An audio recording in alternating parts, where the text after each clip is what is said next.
So hey guys, welcome back to my channel. तो आप लोग कैसे हो? आई होप आप लोग अच्छे होंगे, मजे में होंगे। तो आज मैं फिर से एक न्यू रिएक्शन वीडियो लेकर आई हूँ गाइस। आज मैं जिस सॉन्ग पे रिएक्शन करने वाली हूँ, आप लोग को ऑब्वियसली पता है कि मैं खेसारी भैया के सॉन्ग पे रिएक्शन करने वाली हूँ। सॉन्ग का टाइटल है धमाका होई आरा में। ये सॉन्ग 1 ईयर पहले निकला था। अब मैं इस पर रिएक्शन कर रही हूँ। प्लीज़ गाइस वीडियो को एंड तक देखिएगा, सॉन्ग बहुत ही मज़ेदार है। वैसे भी अभी न्यू ईयर आने वाली है तो ये सॉन्ग तो बजेगा ही बजेगा। तो देखते हैं सॉन्ग कैसा है। अगर जो आप मेरे चैनल पे नए हो तो प्लीज़ गाइस चैनल को सब्सक्राइब कर दो, वीडियो को लाइक कर दो, बेल आइकन को प्रेस कर दो। अब मैं बिना टाइम वेस्ट किए हुए वीडियो करती हूँ प्ले। देखते हैं कैसा है ये सॉन्ग। सारेगामा कारवां इस तोहफे में है 5000 सुनहरे गाने और कुछ यादें।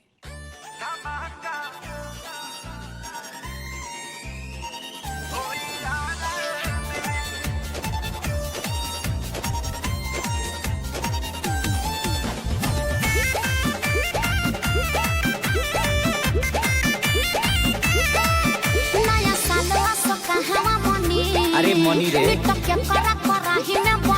ले ले अपना घर से। अरे बोलो और कराही ठीक बा। नया साल असो कहवा मनी मिट के कराही में बनी। लंदन से आइबा क्यों हवे बिताइबा कहई सारा में। जब बाजी नया साल के गाना त कमर हिलई है छिहत्तर जाना या बोतल खुली अंधारा में। धमाका होई आरा में। अच्छा बोतल खुली अंधारा में। धमाका होई आरा में। जिया हो करे जा। कितना धमाकेदार है गाइस। सॉन्ग सॉफ्ट है, म्यूजिक बहुत अच्छी है।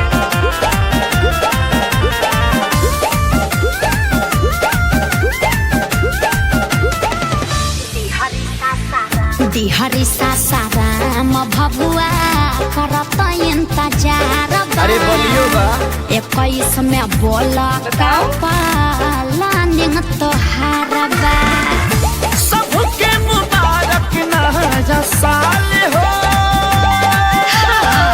राखस भगवान खुशहाल हो। लागल बलायन खड़ पर भयन बक्सर दिनारा लोग के प्यार है पगली। बुझला? जब बाजी खेसारी के गाना त कमर हिलई है छिहत्तर जाना या बोतल खुली अंधारा में। धमाका होई आरा में। साचो बोतल खुली अंधारा में। धमाका होई आरा में। बड़ी मजा आई हो। धमाका होई आरा में। ओह क्या सॉन्ग है।